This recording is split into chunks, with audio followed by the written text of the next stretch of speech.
Hello, and thank you for joining us for our Automotive Bluetooth Audio Test webinar. My name is Eric Hodges. I'm the Director of Marketing and Sales Operations for Audio Precision, and I'm very glad that you can join us today. Without further ado, I'm going to turn it over to Mike Martin, our Product Manager here at Audio Precision. So take it away, Mike. Thanks a lot, Eric. Greetings, folks. It's a pleasure to be with you this day, whichever part of it you're in. And as planned, we'll be talking about automotive Bluetooth audio test here. A little bit about me. My background is electrical engineering, though I've spent the vast majority of it focused on test and measurement and less on actual design work.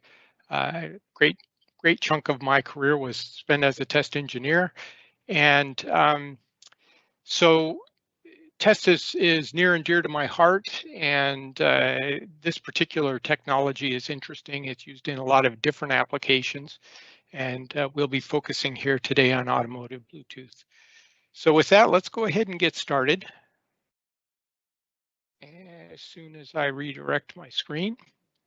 So our agenda today is shown here. We'll do a brief intro to Bluetooth, talk a little bit about audio quality in Bluetooth channels, profiles, and roles. We'll step a little deeper into the discussion about profiles, then move on to a little bit about the APx analyzer and the Bluetooth option for that. And finally, we'll move on to what's necessary to set up a measurement, going through the discovery, pairing, and connection process, and then steps in connecting the analyzer to the device and making measurements. So in today's session, we'll be using this single DIN head unit that you see here. It's been around a little while. It's not a brand new design, but it actually will work fine for our discussion here. It's very compact and relatively straightforward to work with. So the measurements that we'll be making will be made on this particular device. So maybe the first thing I should say to you about Bluetooth for automotive is it's really not different than other Bluetooth devices as far as the testing part of it goes. Certainly there are elements that are unique to the automotive side of it, but here we see, you know, a head unit with it preparing to do a connection to either a phone, which is a bidirectional path, or in this example, an audio streaming device, maybe MP3 or MP4, that's sending audio data into the system. And those are, in fact, the primary elements that are in the Bluetooth connection for cars. So, so we'll be kind of focused in these areas. And with that is the recognition that there's kind of two levels of audio quality associated with Bluetooth in cars. One of them is the hands-free phone connection, which has a bandwidth of about 3.6 kilohertz. It is a two-way communication, but it doesn't have a great deal of fidelity in that narrow band. It does the job, it works well, people use it every day, so there's not a lot to complain about, but it is quite different than the advanced audio distribution profile, also called A2DP, which provides near CD quality bandwidth of a full 20 kilohertz. That is the one-way communication channel streaming audio data into the system. So we'll talk about Bluetooth profiles. What that is, if you're not already familiar with it, is a set of functions that two devices use to communicate with each other. And so there are a number of different profiles. I'll talk about them on the next slide, but just remember it's the defined method, and both devices that are going to communicate need to speak in that same language, if you will, using those same functions. Also, you know, when it comes to roles, Bluetooth devices are either a source or sink. And in the automotive world, when it's discussed, it's typically discussed relative to the head unit. So the head unit is in source mode or sink mode. So let's move on then and just talk a little bit more about profiles. There are a lot of defined profiles for Bluetooth, but in fact, only 3 of them are really relevant to what goes on in cars. And I've mentioned the A2DP high fidelity channel profile. Um, there's also an audiovisual remote control profile that is relevant. It's what allows you to use the button on your device to skip forward or backwards. And it's available through the Bluetooth connection. And down here at the bottom is hands-free link. So these are the 3 primary elements. What I've shown here in the box with the blue header is the pull-down list of what's available in the Bluetooth selection set for profiles in our analyzer. And this top one is shown as a source for A2DP and then hands-free phone audio gateway and remote control target. So this hands-free phone is the source side of this selection we would like, and likewise down below we have the sync side also with hands-free phone. So these 2 are relevant to automotive testing. These other 2 are related to headset tests particularly, though what goes on is quite similar to what we talked about for automotive. Okay, here at the bottom of this picture are a couple of our modular analyzers, and you can see that in each of these there's a module with a couple black antennas on it. This is what we call the Bluetooth Duo module, and here is a close-up of that module, and it has a source side, and now this is referencing the analyzer, and a sync side. And so it has actually 2 radios, and it's available as an option in any one of our modular chassis. So here is our classic APx 500 modular chassis. We have a quite new instrument that was brought out at the end of last year that is also modular. It has 1 module slot down here. This is an electroacoustic test system. It has power amplifier and microphone inputs and a lot of other useful stuff for electroacoustic testing. But Bluetooth is available for either of these types of analyzers. So, Mike, a question is, what's obviously it's integrated into the analyzer. What's specifically the advantage there as far as using a third party or standalone Bluetooth adapter? Yeah, that's a really good question, and it's I'll talk more about this as we go because it'll become apparent as we start working with the actual analyzer. But the level of integration of this module is amazing, actually, from my perspective. Things that need to be done with the module can be done in a number of different ways so that you can get to the control in the shortest amount of time.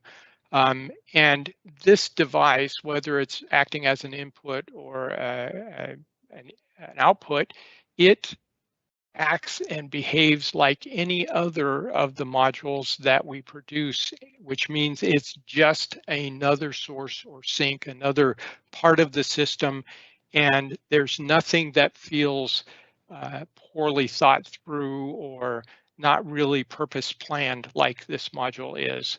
So we'll be talking about that along the way. I'll highlight a couple of cases where I think the implementation is quite smooth.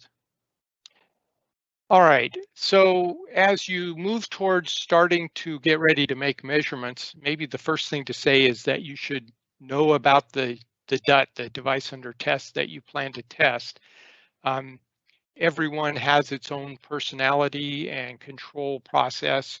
This particular unit, one of the things I needed to know about it is that it has a pair of front speakers and a pair of back speaker outputs, and the hands-free phone support is only available on the front speakers. So that makes sense, assuming that the driver might be the one speaking and you'd want the speakers for the driver to hear up closest to the driver.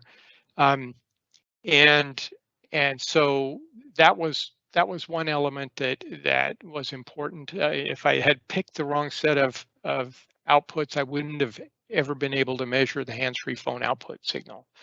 The other one is that this volume level that's controllable through the knob on the front panel of the DUT is automatically reduced to minimum at power up. And so it's necessary to set that level, and we'll be talking more about that in a minute or two. And then the other thing is to know what profiles your DUT supports. I'm going to spend a little more time talking about profiles to drive home the point of why this matters. Some profiles have higher quality signal or perhaps less latency through them, and that impacts your measurements. So so this is an interesting thing to have some knowledge of. All right, so now we're moving closer to actually starting to think about the measurements, and what we do is specify connections in something we call the signal path setup on the analyzer. I'm going to talk about that in just a moment or two, because this really begins to drive home the fact that this isn't just a piece of hardware that was plugged in that perhaps was a third-party device or something like this. This is a highly integrated part of the system. All right.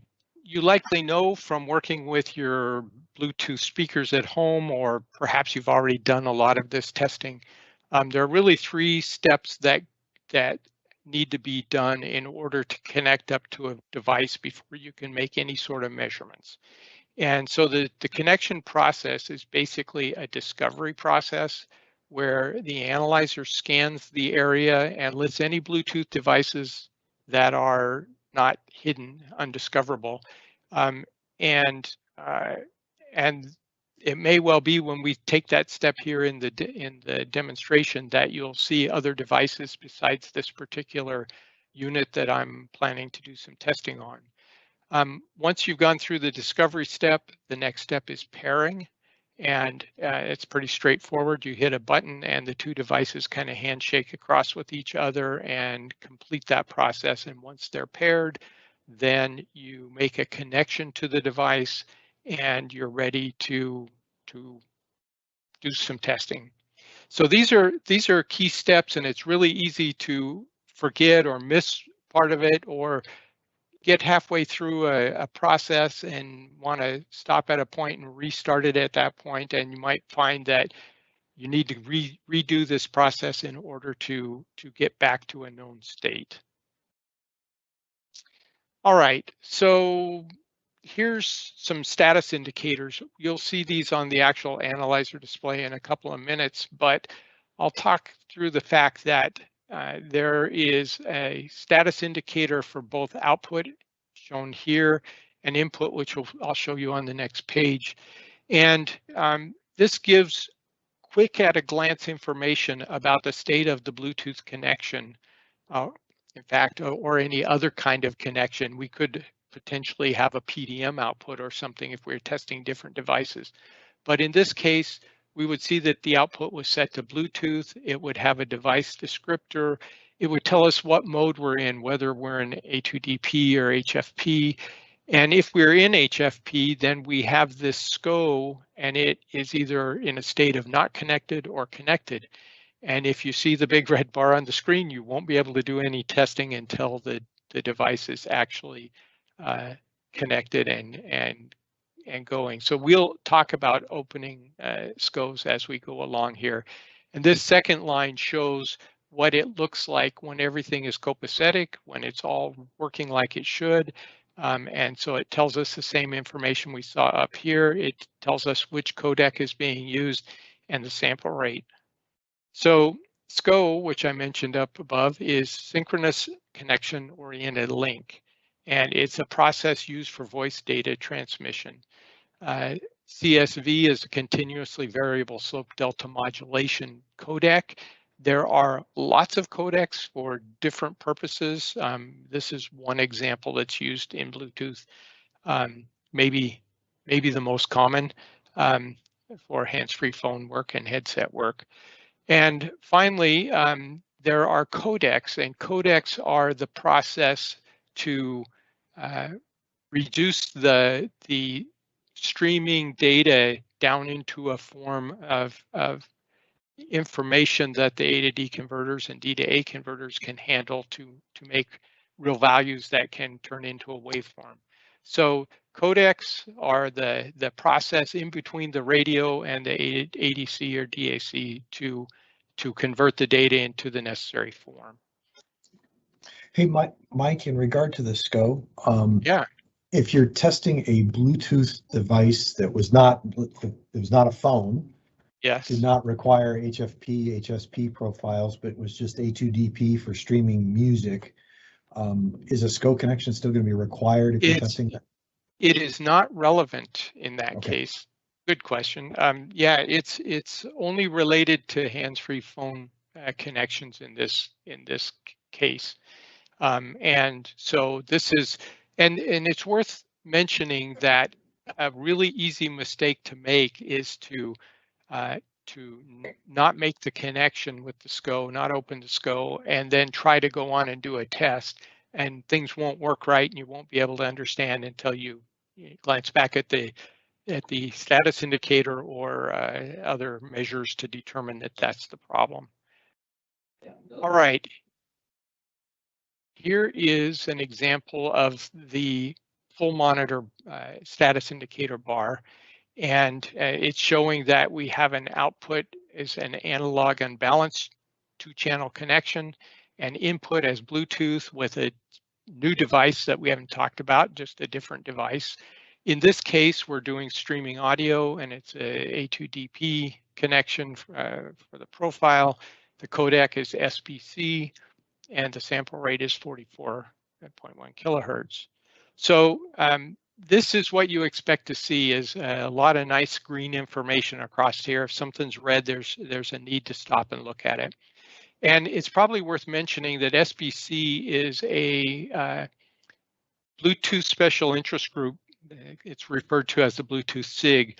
That is the standards body for Bluetooth, and they've specified that SBC codecs must be included in any A2DP connection.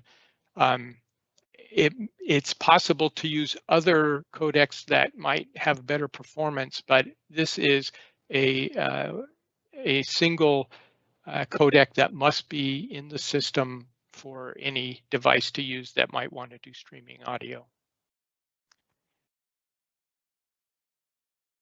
All right, so with that, I think we'll move on to hopefully some more interesting stuff than just looking at slides. And what I'll do is just briefly drop this out of the way.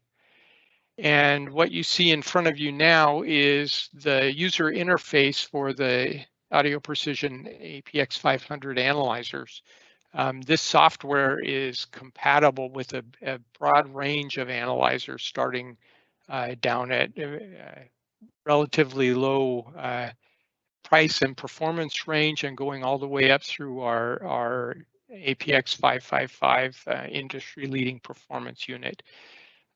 So that once you're familiar with this user interface, it becomes easy to use any one of the analyzers.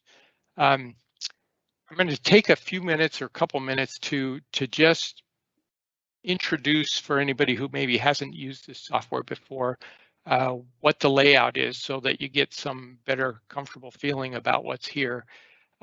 Over on the far left side, there's a box called the Sequence Navigator, and this area allows you to pick and choose tests that we provide in the software and place them in any sequence you prefer, and then to string them together so they'll all run sequentially, all without writing any programs. So automation is kind of built in this from the beginning. Now, it is possible that you can drive the analyzer from an outside piece of software like LabVIEW, but with the amount of automation built into the sequencing here, it's often not necessary. And what you end up doing is producing project files that you can simply recall and run and perform the test. So this is a bit about the sequence. We'll be using it in a few minutes. In the center here, or somewhat center, is the signal path and measurement setup area. So in this area, I define what I'm going to use for an output device and what I'm going to use for an input device. And then I've got down here a little panel that allows me to verify connections. So this is used for getting the definition defined for what channels will be used and what kind of channels they will be. So for example, I have a lot of choices here, and there are a number of other things in my system. For example, a PDM module that I could use for this if I was testing, for example, digital microphones. So this panel toggles with this arrow up here, and if I select a particular test, then it becomes the control panel for that test. And so here you can see I've selected frequency response, and I've defined or predefined in this case, what the frequency range should be and what the level should be, and I can go in and change any of these that I choose to. And once I'm done with the setting and I have valid connections, I can run the test, and that running of the test, the whole sequence is simply pushing this button right here. An individual test can be run hitting this button, but it doesn't execute the whole sequence. And then finally, this area is obviously the data display. And depending on the test you run, you may get 1, 4, 10, 12 different types of measurements as outputs from the tests that you perform. So excuse me for a moment. I'll drink water. So we will, in a moment, actually manually configure a test and run it, but I thought it'd be good to at least talk about the layout. There's one other element down here, which is a monitors and meters area. And we have a scope display, which gives you a nice time domain view of what's going on with the signals that are acquired, a spectral view through an FFT panel. And again, kind of circling back on that comment I made earlier about integration, there actually is a Bluetooth monitor. And if we pop this up so we can get a closer look at it, you can see that there's a number of different things. Now, at the moment, this is not active because I haven't chosen any Bluetooth channels. But as soon as I do that, then it's active. And there's another really great bit of integration here that's a very commonly used panel. I'll call it back in a minute so that I can finish talking about this. So there are actions that we can do here. Depending on other things, we can do remote control and attention command logging, and then review those if we're looking for some kind of hiccup in processes that should have gone on in the system. So not only do we have waveform monitors, but we have Bluetooth monitors as part of the integration. All right, so let's go ahead and, I'll mention one more thing. This is what I consider the primary user interface, but for some people, they prefer the bench mode to sequence mode, and I'll just pop over to that. It takes a second or two to switch, and you'll see the color's a little different. It's kind of a green tint, and it doesn't have sequencing. This is designed as an interactive tool. The meters actually have higher update rates on them in most cases. So you can do a lot of what you would do in a sequence, but you do those as manual steps. The control for setup looks quite the same. So we could select a Bluetooth output or input here. And we can turn the generator off and on, which is something like that control I showed you previously, and control how the signal is being analyzed. It's a useful tool, and it's very good if you're trying to, for example, monitor a certain output over time. You have a time recording capability. So this is a really great interactive R&D kind of tool if you're just trying to pound on manual tests that you want to do. But to do complicated tests that you might need or want to repeat lots of times, the sequence mode is really a great thing. All right, so let's actually set this device up to test. And right now the DUT is setting with the source selected to Bluetooth audio. I'll just scan through one more time so it knows it should receive a Bluetooth audio source. And then in order to pair the device, I need to put that into pairing mode, and I hold the Bluetooth button down for about 7 seconds, and then there'll be a little Bluetooth logo flashing on the screen. And once I have that, I can click on that little gear up here in the corner, which brings up a setup panel for Bluetooth. And so what we'll start with is so I should mention that when we select one of these lines, we're actually enabling all three of these profiles. So you'll see that over here, all of these are checked at the same time. That's okay.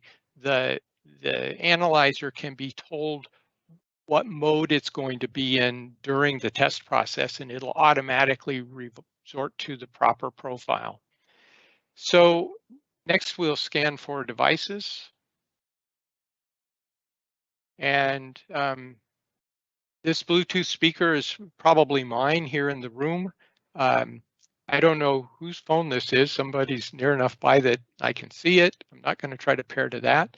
And my device that has now, as soon as I pair, will officially be paired. And it's looking for, if it needs it, a PIN number to be entered in as a security device. There is a mode which you can see up here called Secure Simple that allows you to not have to set a PIN. If the device you're working with requires a PIN, I'll try to do this before it gets out of that mode. Then you have the option of setting it up so that you will use a keyboard or display in buttons to enter in the PIN number. So everything's covered, but this just works mode is especially convenient. So now what we see is that I've scanned for the devices, I've paired, but remember this is a 3-step process, and down here at the bottom of the screen, you can see that the status indicator is telling me that I've not connected yet. So I still have that last step, the 3rd step, to connect, and I'll specify that I'm going to do A2DP.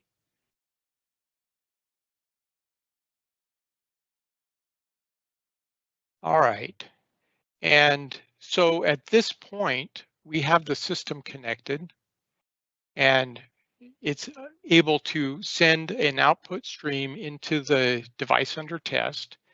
And then we need to set up channels to receive the speaker output from the head unit. And this is fairly straightforward. I've already got the connectors connected to the analog unbalanced signals. We're not doing an acoustic test. We do make acoustic devices, test system models that would be useful for doing that. But in this case, we're just collecting electrical signals. So all of that is already in a good state. And so that's really what we need to do about test signal path setup. What I like to do at this point is take a look at one of these monitors and turn on the generator, because if I've got everything set up right, I should see a 1 kilohertz tone or any other frequency or amplitude that I wanted to based on settings here. But this gives me some confidence that it's going to work that the connections that I made up here are correct, that the digital signal coming out of the Bluetooth is being received by the head unit and being translated into analog signal that comes to the speaker outputs. Okay, so the next step that we need to do is set the level, and you know, you would like the signal generally to be as large as possible, just to get well away from the noise floor of the system. And for digital devices like this Bluetooth interface, we don't generally set to 0 dB full scale, which is the maximum output. So often we would go to -3 dB. Oops, it didn't like the dB. I think I can just say -3. And now the amplitude has increased. We see a couple small harmonic spurs out here. So we've got this in a reasonably high output place, but we would like to know, could we get more out of it without degrading the signal? And so it's kind of convenient just to toggle the amplitude up, and just going from -3 to -2 dB, you can see a lot more harmonic distortion here. So this is a great step to do, and also notice that if I go the other way, those few spurs that you see, harmonics that you see there in the spectrum, don't especially reduce if I lower the amplitude. So that -3 dB full scale is certainly a sweet spot for this. And it might be illuminating to you to just see what that looks like as a time domain waveform. Clicking it up one notch, you can actually see the flattening of the sine wave. So that is a bit about getting the device receiving the Bluetooth to have maximum signal input. Now, I mentioned that the DUT has a volume knob on it, and I can adjust that to anything I would like. Again, being well out of the noise floor gives you a better signal to noise ratio. So what I would like to do, and I think I'll go back to the spectral view in doing this, is just adjust the output until it's at a high state but not causing distortion. And there's the distorted spot. All I'm doing is turning the knob here on the front of the DUT, the front panel. So this looks like a good place as well. So now I've got a 200 millivolt signal coming out of the device under test, and we're ready to make a test at this point, which is pretty exciting.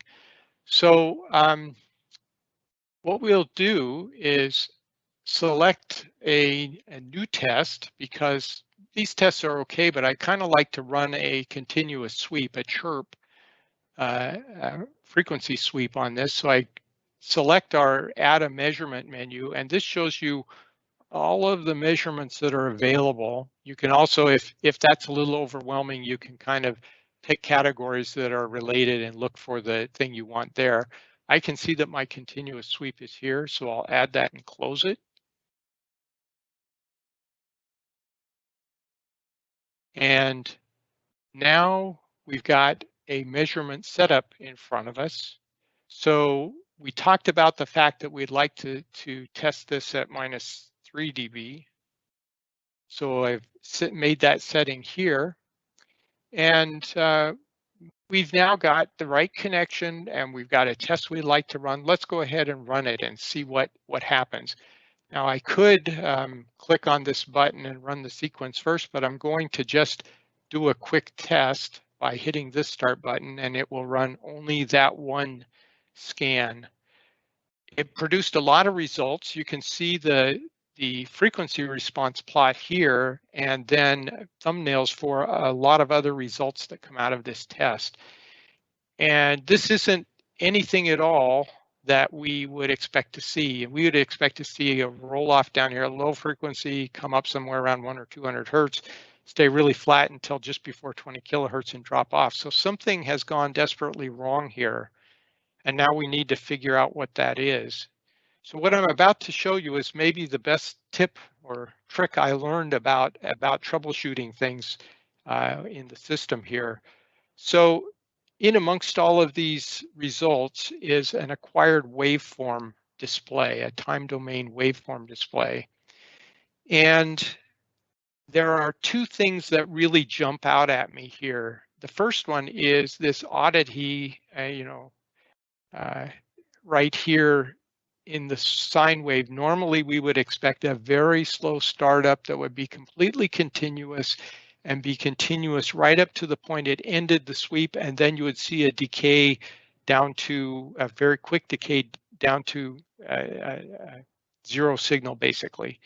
So this is unusual, and the fact that we don't see this decay out here is unusual. And the ringing that we saw in the frequency response here, this ringing, we were actually looking more at this, is due to not capturing, having an abrupt cutoff of the signal out there at the end. So let's try to figure that out first. And one of the things that's helpful in doing that is to add another measurement. It will give us a little bit more information. And what I have in here is a DUT delay measurement. Delay is something that you have to be ready to work with in Bluetooth, because every Bluetooth delay or Bluetooth device has its own delay time. It depends entirely about how the design was created and what the designer did. And in order to get a good acquisition, you're going to have some understanding of what the delay is. So what I'm going to do here is just run that delay all by itself. And it tells us that we have 144 or roughly 145 milliseconds lag time between the time the signal hits the system from the Bluetooth Duo unit until the time that the signal starts swinging on the output. And there are a couple of ways of handling that. One of them is that in the signal path setup, we could actually go down and enter in a DUT delay of 145. And I think once we do that, whoops, I forgot milliseconds. And once we do that, we can come back to our continuous sweep test and start that again and see if the results are any different. And there you go. Now we still got some irregular behavior out here, but it looks a lot more like we expected, and this part looks completely reasonable. So what we've done for that DUT delay is okay if we're only going to be testing this DUT in this mode, but it could be that if we later on in testing selected a different codec, or we went from A2DP to HFP for hands-free testing, that the delays would change, and then we would be back to having problems. So rather than having a single delay that we hope works for all of them, we'll take that out. And what we'll do is go back to the measurement setting for continuous sweep, and we will adjust the time settings here. So the pre-sweep is something I'll talk about in a moment, but if I extend this acquisition to something on the order of about maybe, I don't know, 340 milliseconds might be a good number, then things will start behaving. I also know that this particular continuous sweep is actually quite efficient, and I don't really need to take quite this long running it. So I could reduce this down to something like 150 milliseconds.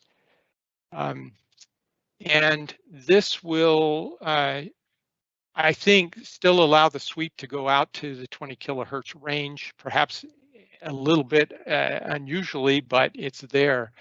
So let's look at what's still happening on our waveform. you can see now that and this is stereo channels that I'm testing here. So you see a blue trace and a red trace. They are phase offset on purpose. That's a technique we use in crosstalk testing to make the crosstalk test more efficient. But you can see we still have this issue here, and until we sort that out, we're going to have an odd response on the system. So what we need to do is add some pre-sweep time to allow the system to more gradually ramp up in frequency before it starts trying to swing the device. So these will affect things, and at this point, it doesn't really have a significant impact on the shape of the response. But I'm going to turn off the crosstalk phase change and just run the test again, and I think you'll see that things look quite different now. So those two traces are still there. Channel 1 and channel 2 are both still active, and they're right on top of each other. And now if we go and look at the response, we have a very clean response that goes all the way out to 20 kilohertz and drops off. So this is, I hope, a very useful little walkthrough, because taking a look at that time domain signal can give you a lot of information about what's going on with the measurement. Here is the same data, but in a relative form. So it's referenced to 0 dB at 1 kilohertz. So so I think that's a good bit to consume here about the test.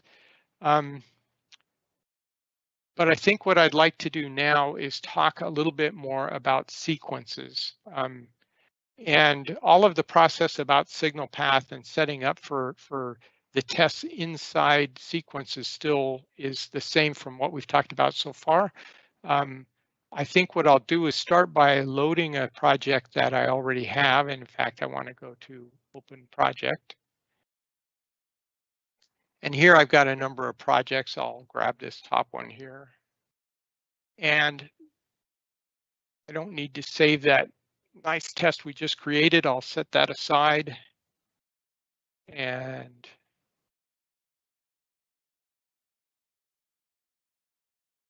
takes a second to load this.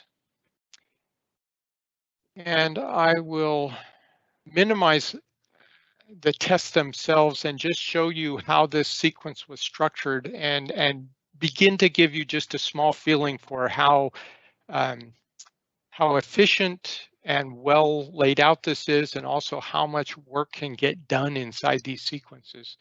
So the basic sequence that's here is one that tests the A2DP connection.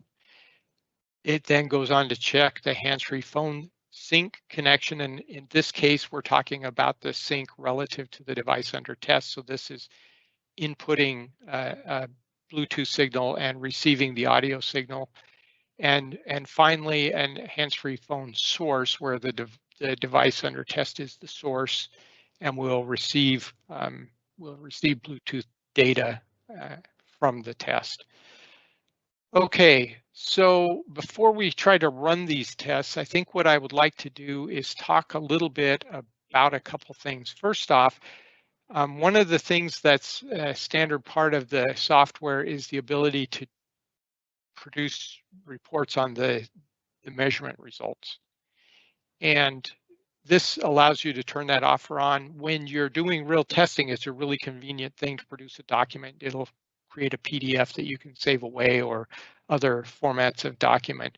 But while we're doing interactive things, it tends to pop up each time we run, and it's just something you have to set aside. So I'm going to leave that off for now. I'll try to remember to turn it back on the last run we do here. Inside each one of these are many steps. And in fact, for each one of these items you see here, you can see that there are also little arrows that I can click on that show you the sub-steps of this step. So this is where I specify, for this case, a stepped frequency sweep, and what kind of results I want to get out of it. I'll just mention that it's great to get these results if you can use them. If a particular type of result isn't interesting to you, turning it off will mean that you don't see that data here, but it actually means that you can speed the testing up just a little bit because the system doesn't have to calculate the values that populate that particular result. So it's a nice little thing to keep in mind. We won't be quite that critical here today, and I'll just go ahead and leave all those checks. But you can see here that there are a number of things we can do. We have some basic measurements that produce mostly bar graph type measured values. You saw one of those in the DUT delay. And so these are interesting and available to you as defaults, and then all those other tests that we talked about are available to add through that add measurement button that I used to get the DUT delay measurement out of. So you can recreate this, add new tests, take away tests, select pieces that you don't want as outputs. It's completely flexible, and it's just through this user interface. So I have a step frequency test, and this one says A2DP. What I would like to show you is what's going on in these steps that are down below. So you have the ability to add in additional steps, and bringing myself back to the topic of integration, these steps include control of the Bluetooth channel. So you can do the basic things like connect and disconnect and set transmit power and stuff like that. But you can also, for example, open and close a SCO on a hands-free link. You can dial and ring the device under test. For ADP, you can start streaming and stop streaming. And for remote control, you can adjust the volume. So these are yet another indication of how well connected the Bluetooth option is into the system. Hey, Mike, we have what looks like a kind of a two-part question, Okay. kind of combining the sequence mode discussion and delay. And it's since delay is as you flagged, an issue potentially with Bluetooth test, can that delay measurement be built into a sequence, and can the sequence then automatically apply that delay that's measured to the rest of the sequence? Yes, the answer is yes. And in fact, when I demonstrated that delay measurement, I added it into this sequence right here, and I can tell it to. In fact, one of the ways of handling this would be to go ahead and use that DUT delay value in the signal setup path, the signal path setup, and then change it to another value later if I get to a mode where it's using a different value. So that is an entirely practical way to handle that. It can simply be switched on the fly through the sequence process. All right. Was there a second part to that question, or is that it? The two parts were doing the DUT delay in a sequence, and then the second part is can the results of that step or measurement be then applied to the rest of whatever you're doing? Yes. So that was the two parts. Yes. Okay. So so this is a fairly sophisticated capability, and I can add Bluetooth stuff along the way that will control the particular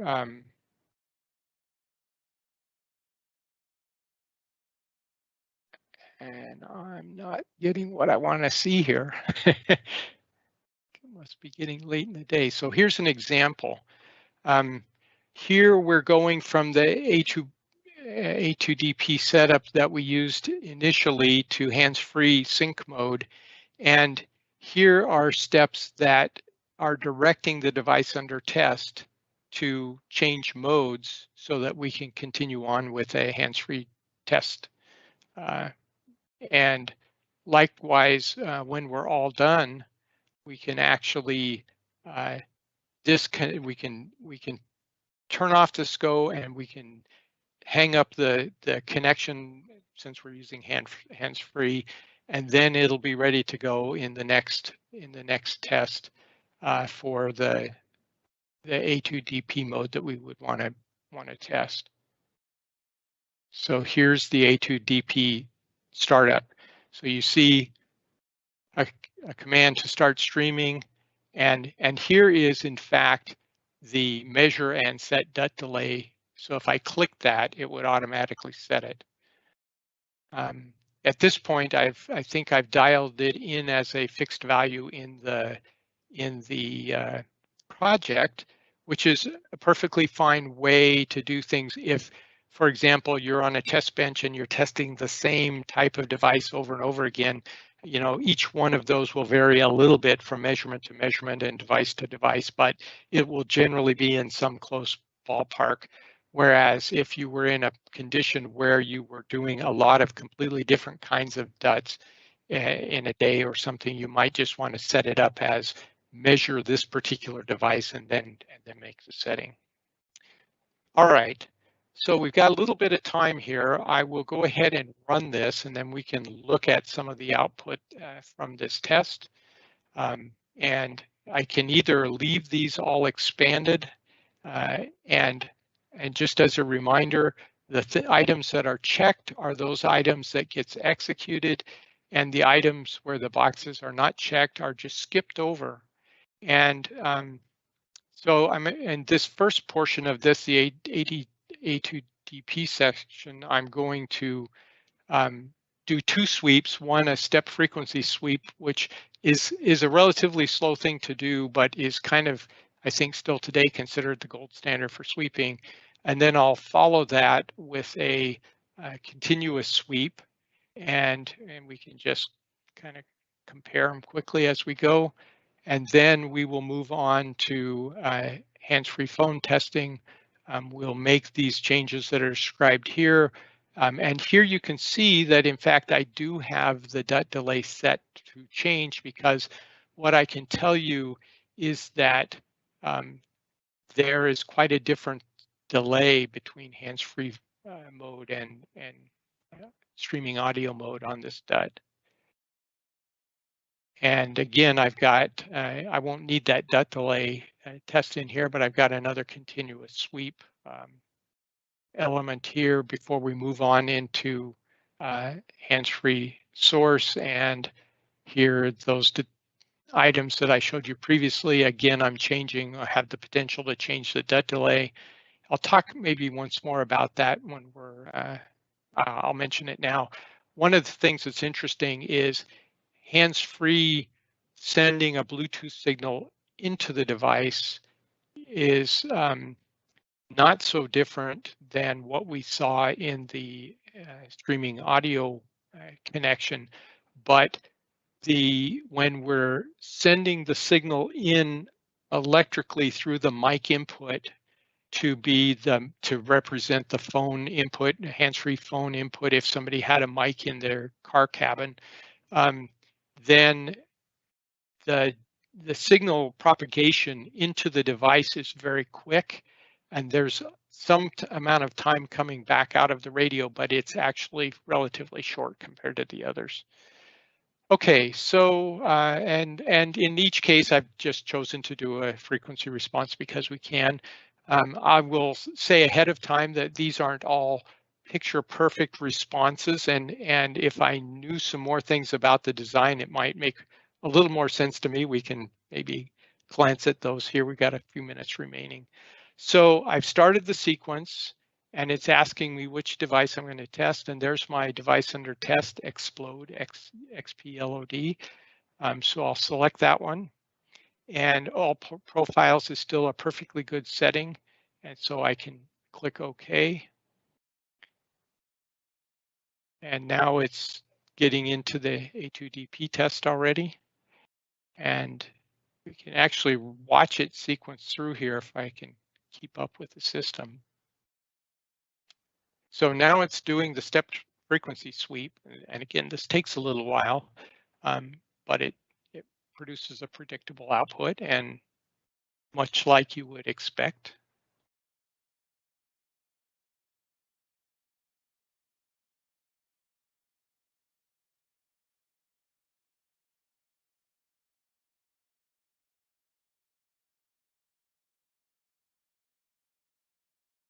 So I've got this set up for a 61-point sweep. It's 6-octave ISO R series, and just about done with it here.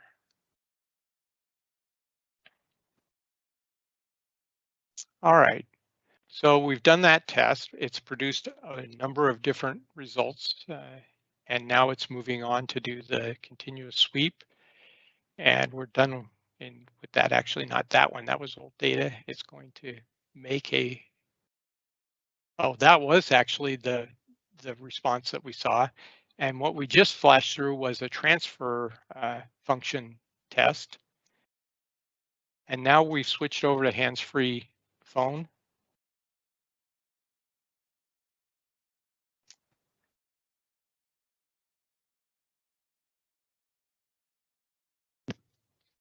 And this is the result we saw for our frequency response there. And now we're switching over to source.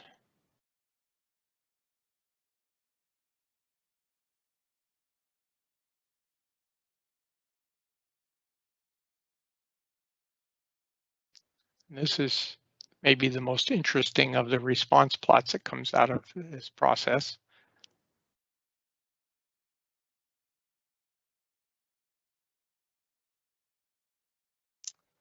Okay, so we've now completed that block of testing, relatively efficient. It would have been a lot faster if we had left out that step sweep, but you know, I think it's a good base point. If I was doing real testing, I would say, okay, I'm satisfied that the continuous chirp sweep is a fine way of producing the same results. So we can again kind of quickly run through these outputs. Gain, there's deviation across the band, which is all on the lower end for this particular case. Phase measurement, and there are some things that we can do with this as far as how we want to look at it, whether it's linear or logarithmic, and whether we want to auto scale or fixed scale. So you can see the phase is very, very flat through this channel. You would expect that.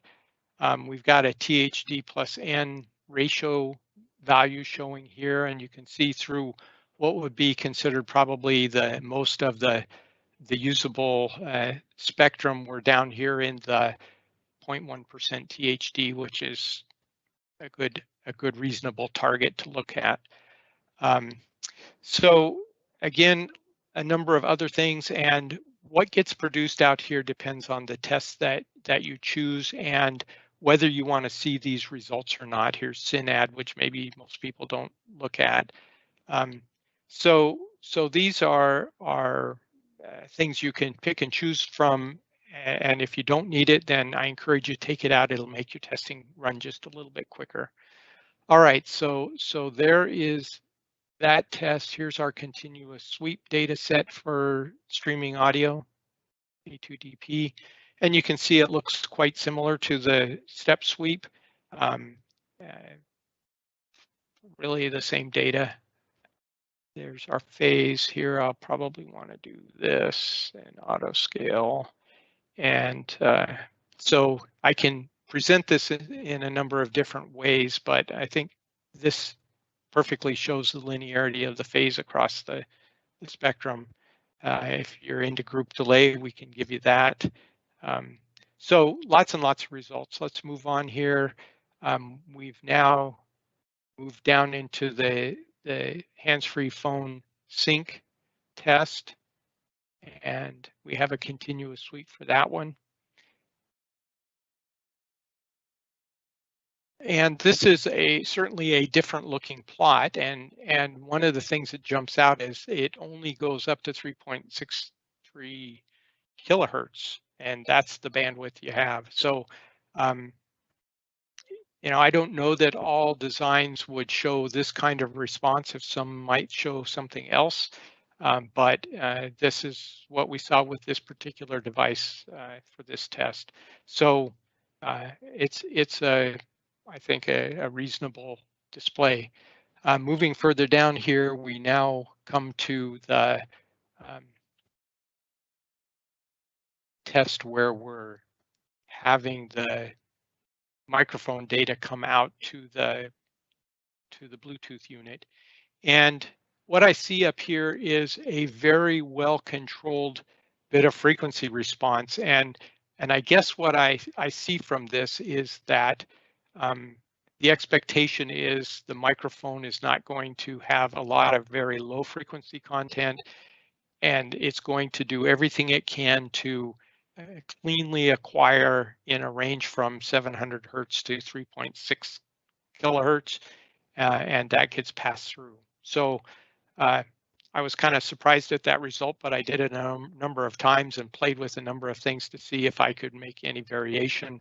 And of course, getting back to where we started, one of the first things I did was inspect this time domain signal, and lo and behold, you can see exactly the shape that we saw in the frequency response just in this particular waveform plot. So I think that brings us to a good state.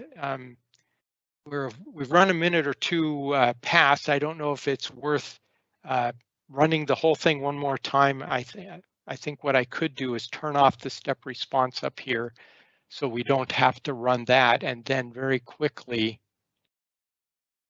just make sure I check all. And then maybe we can very quickly produce an output report just so you can see what that looks like.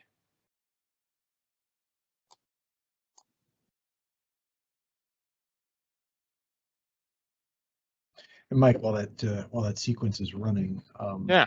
You know, we've had conversations about various, test signals. Certainly, you're displaying the log chirp signal, but using with the system especially for Bluetooth, either speech signals, other broadband signals like music, noise-based signals. Is that Absolutely appropriate, especially for the hands-free phone link. You can very easily use broadband noise or speech, and in fact, our analyzer software comes with speech files so that you can just use them as output files. So you don't even have to create it or go looking for it. It's built into the software. I very briefly mentioned transfer function, and it's another efficient way of getting response data, and it actually does exactly what it says. It produces a transfer function plot. But for something like an amplifier channel, it's going to show you much the same as a frequency response plot. It's going to give you that information. The nice thing about it is that it can, for example, do things like plot the sensitivity of a measurement mic against that of a PDM mic, a digital mic, and let you see the transfer function. Or I should say that differently. I was mixing two different things I was thinking about. It lets you see what the analog element was that was transmitting the signal and the digital signal that was received, so that you actually get analog versus digital transfer function data, and that's pretty cool thing. I was thinking back to other tests I've done that used that function for microphones, and it was probably not appropriate. So here is this report. Just quickly scroll through it. Lots of data, lots of date and timestamp information, all the plots that were produced, and this just collects every single result that was left checked on in the system. There's that transfer function. So yeah, and you can see it's magnitude dB, volts RMS versus full scale digital. So So that, I think, covers the bulk of what I'd hoped to cover here with this presentation. I hope you found it useful. Something there seemed interesting. This is a good point to wrap things up. On both behalf of both Mike and myself, thank you for joining us. Enjoy the rest of your day, and thank you for your participation. Thanks a lot, folks. Find out more at Vicom's website.